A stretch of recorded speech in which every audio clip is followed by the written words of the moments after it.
Scoliosis in black and white. I'm Dr. James Petrick with Prior Lake Spinal Care, and I want to share a story with you about idiopathic scoliosis that started about 30 years ago. When this boy was in the 8th grade, he lined up at the middle school swimming pool, and the school nurse came by and checked everybody's spines for scoliosis. It was found that this young man had scoliosis, so he was sent home with a note to give to his parents so that they could be aware of it. Now, within about 10 months, just before freshman football season, he was up north water skiing. He ripped around the lake a couple of times, and as he got back into the boat, he felt this cramping discomfort coming from right between his shoulder blades, a little bit off to the right-hand side. He thought maybe it's because of the wind. He was in the boat, he was still wet, and the wind was blowing on him. He was shivering a little bit. He thought, I'm just cramping up. It'll get better once I get to shore. Now, when he got to dry land and warmed up, he experimented by doing a couple of football-type maneuvers in the backyard of the cabin. And unfortunately, that knife-like pain seemed to jab farther and farther in each time he did it. He thought, maybe I pulled a muscle. This is my first time out water skiing of the summer, and it'll probably be better in the morning. Unfortunately, it was the same story. Every maneuver, pretending that he was out on the football field, making a football type of a maneuver, caused that knife-like pain to spike and almost like it was being twisted in a little bit each time. Football season was really painful, and his parents were concerned about it, and they remembered the note of referral from the school nurse, so they decided to take him to the doctor and have him further checked for the scoliosis problem. Then he was referred to the Twin Cities Spine Center for a further look. They took a single view standing x-ray of him from front to back, from the top of his head all the way down to the bottom of his pelvis, and he was shocked to see just how crooked his spine was. They said, not to worry, let's keep on monitoring it. Come in and get re-x-rayed every 6 months so we can monitor the progression of your curve. As long as it doesn't get too close to 40 degrees in your mid-back, then you should be in the clear. So keep on playing sports. Nothing really necessary to do in addition to being monitored here to see if potentially you get to the point that you might need to have surgery. Not only was his back pain and his progressing scoliosis affecting his athletic ability, it was also affecting his concentration in the classroom. He couldn't sit upright for more than a couple of minutes at a time without shifting and just trying to find a comfortable position, constantly needing to refocus and recalibrate his mind just to pay attention to the teacher. Shortly after high school, he took the advice of his father and a friend and decided to get checked by a chiropractor. The chiropractor did help with the pain between his shoulder blades and his mid-back off to the right-hand side in the area of that primary curve. And so you know what? He decided that he wanted to make a career out of chiropractic so he could help other people with scoliosis. Now, in the first trimester of chiropractic college, he had another full spine x-ray taken, which he hadn't had in a few years. The chiropractor that he had gone to had taken sectional views and then pieced them together to analyze them. And so he was shocked to find on this new full spine x-ray that the primary curve in his mid-back, the area of his discomfort, of his main knife-like pain, had gotten into the upper 40-degree range. And he was shocked because not only was it way beyond 40 degrees, but his chiropractor had said that although his curves weren't improving a whole lot, they were at least not getting any worse, and that since he was done growing, he should be all in the clear. Now, how do I have such a vivid memory of these details? Because I'm actually talking about me. As you can see, I'm a lot skinnier with a slight turn in from the left side versus over here from the right. That's why I stand over on this side of the screen. And when I bend down, you can see my nice bump right between my shoulder blades. Now, I'm better than I used to be. I used to stand sort of compressed like this. At least the top of me is well positioned over the bottom. Now, there are a lot of different theories out there on how to best treat idiopathic scoliosis. Some people do need the invasive Harrington rod surgery.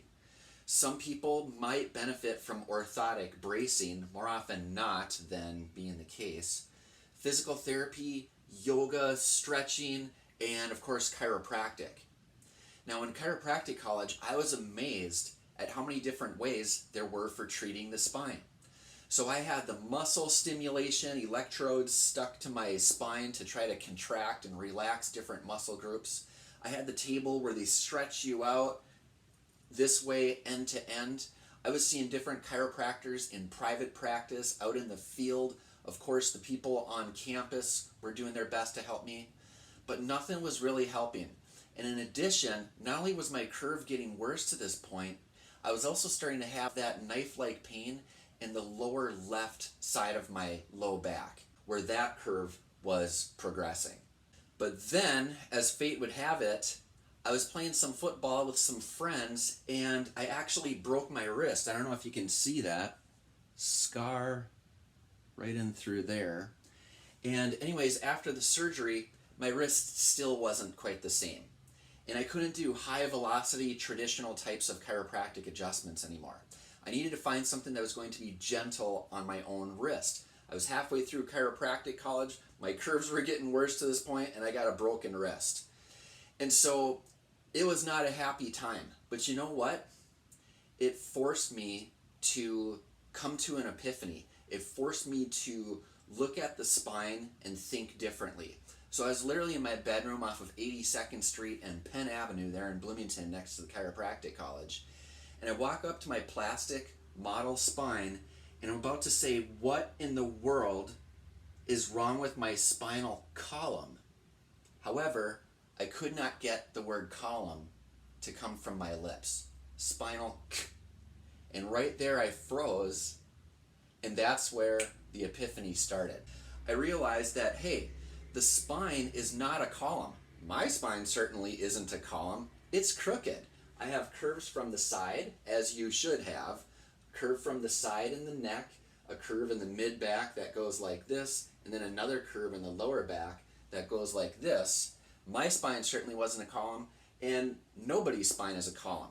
Columns don't have to bend down to tie their shoes, put toddlers into car seats, and haul luggage through busy airports. That's a terrible way of viewing the spine. And I had to sort of think like an engineer. Not because I was a curious chiropractic student, because my spine was getting worse. I didn't want surgery, and I had to sort of start thinking about my problem differently. And so what I realized is that the spine is actually a tensegral or a tension-based structure, kind of like a suspensory bridge, where when there's stress in one area, it actually will automatically dissipate that tension throughout the entire system. Now, if you typed in to Google Documents or probably even Word, Microsoft Word, the word tensegral, it would probably underline it in red and not have any suggestions. It's that rare. However, that is the design framework from an engineering perspective of your actual spine. It's not a spinal column, and that's the first key to understanding how to get better naturally, to get out in front of the curves and to potentially even improve them with as little invasiveness as possible. Now, as I was doing my research, I came across this study that talked about how rabbits, when there was injury made to the upper brainstem area, these critters, in about 50% of cases, even though they're walking around horizontal to gravity, would develop scoliosis. And the idea was that if the brain had conflicting or confusing information coming up, then the muscles had to compensate or adapt for that abnormal postural information coming up, which is all modulated in the upper part of the brainstem. And I thought that was pretty cool. I'm going to look into some chiropractic methodology that deals specifically in that area of the spine. Maybe something is being overlooked. And when I went to my first chiropractor that does the type of work that I do now, when he walked into the room, and he said that my C1, or the top bone in my spine, called Atlas from Greek mythology, was that titan that held the world on his shoulders. You might have seen a statue like that before.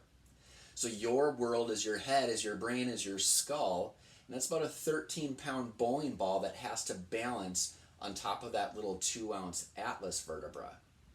Anyways, he said that my C1, my atlas vertebra, was actually slipped out to the right. And I said, are you sure about that? Because every chiropractor has said that my C1 has slipped out to the left.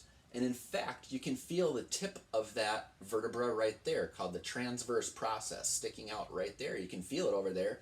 You can't feel it over here.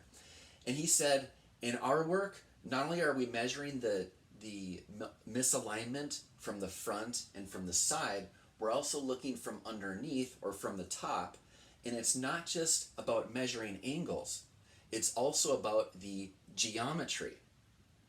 The geometry, that's very, very important. That's very, very overlooked. There's 3 things that I want you to get out of this. Scoliosis in black and white. And of course, refer this video to your friends that are searching for answers. Scoliosis is a very scary thing, especially if you have a teenage daughter or son that's been recently diagnosed and it's getting worse. They have cosmetic concerns. They have athletic concerns. They have paying attention in class concerns for all the different reasons that we talked about. The things that I want you to understand are, number 1, the spine is not a column. Number 2, your ability to get better naturally has everything to do with your resilience. Now you might be thinking, okay, the ability to overcome adversity, that's a cool word, resilience. I'm always for the underdog in the movie. I like that word. But that's not what I'm talking about. Resilience, the second definition of resilience, means your ability to come back to neutral after being bent, stretched, or compressed. And isn't that exactly what scoliosis is? There's a primary curve, and that's not very efficient, so the spine will stretch and sort of compensate to come back to vertical, but that's not very efficient, and so then we carry the load by this rotation. Sometimes they call it rotatory scoliosis. And even here in the mid-back, you can see that when one vertebra is slightly pushed, since they're interconnecting segments, they actually change the alignment of the vertebra immediately above and below. So with scoliosis, of course, you're not dealing with 24 randomly non-related, coincidental, unrelated misalignments of 24 vertebrae. No, they're all working together to offset some neurological problem, either downstream or upstream. Think about a rope or anything that can possibly unravel. It always does so relative to the ends. In the human spine suspensory system, it usually unravels relative to the top, which has everything to do with this x-ray again. You can see how the joint on the right-hand side of my skull is higher up. And then, without surprise, my mid-back, upper mid-back curves to the left, and then my mid-back to the right, and then the lower back. So it's sort of this confusion of how to deal with gravity in idiopathic scoliosis. Now, the third thing that I want you to keep in mind is that muscles do not have a mind of their own. People ask me, why are my muscles tight over here? We're in scoliosis. Why am I tight over here, and then I'm tight over here, and it's like my spine is kind of playing tug of war? What's that all about? To which I respond, muscles do not have a mind of their own. The brain is telling them to be tight because that's the only way that you have of holding the line against gravity so that you don't further compress and allow even more injury to your spine. The muscles are your friends. So I am never going to walk into a treatment room for a person's appointment and say, yeah, you know, that's not a good thing. That muscle is tight. We need to get that muscle to relax. I am smarter than your DNA, your innate, inherent, the information code of your cells that can stretch end to end to end to end. If you line them all up, do you know what they would stretch to the sun and back 61 times? That's a lot smarter than I am. In fact, all the books that all the doctors have ever read for all time, you stack them up end to end to end, cannot hold a candle against your own DNA. Your brain, your nervous system is as complicated as the entire internet.